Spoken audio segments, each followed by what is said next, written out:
What about global energy, Manishi? You have a really strong handle on this while you look at the Asian Pacific region at large. But I am tempted to ask you about something that you used to do at a micro level many years back. What's your That's sense right. on global energy and India energy? Right. So, in case of global energy or in our Asia Pac asset allocation, we still have a positive stance there. It's the combination of both E&P and the refiners.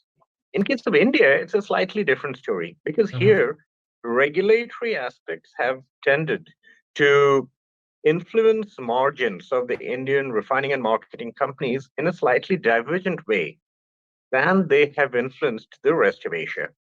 So, in case of India, while we do have exposure to the conglomerates in this area, we don't really have any of the pure play refiners or explorers. Okay. Okay. Now, I would reckon it takes something for publications like Economist to write glowing terms about Indian growth, Manishi. But that has happened. There's a lot of talk about newer sectors that India is embarking upon, PLI-led schemes, defense. A lot of it is also B2G. So while B2G is usually not considered to be a great term because of cash Mm. flows and receivables, is B2G and beneficiaries out there also forming a part of your recommendation list, or are you kind of staying away from there? See, at the present point, no, not because of any thematic aversion to those, but many of those talks we don't cover on a bottom-up basis. That's possibly the more, the bigger reason at this point. BTG actually could be an interesting driver, and in the sectors that you talked about, particularly defense.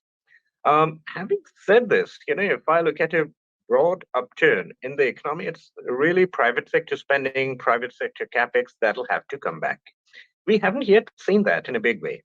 As of now, the spending that we're seeing is largely from the government in infrastructure, in defense, and so on.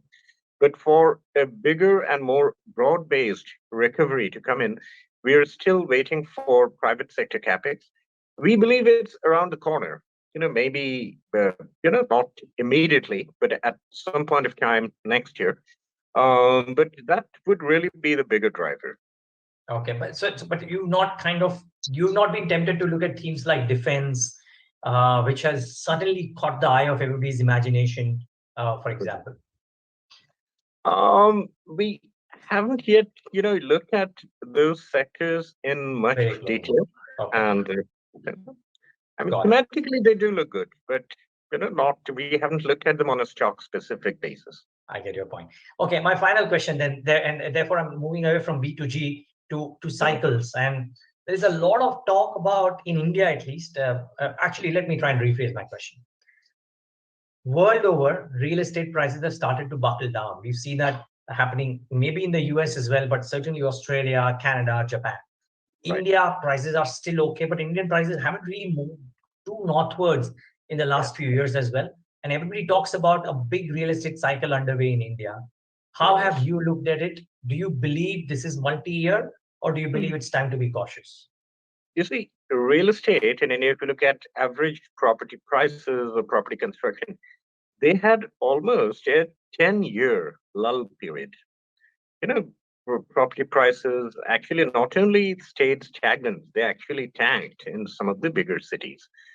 So I think the concern on property prices essentially arises from the uptick in interest rates, in the developed markets and also in parts of Asia.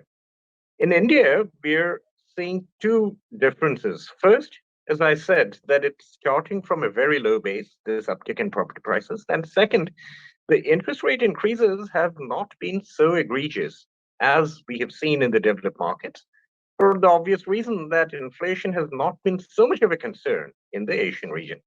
So, yes, I mean, we do like the property space.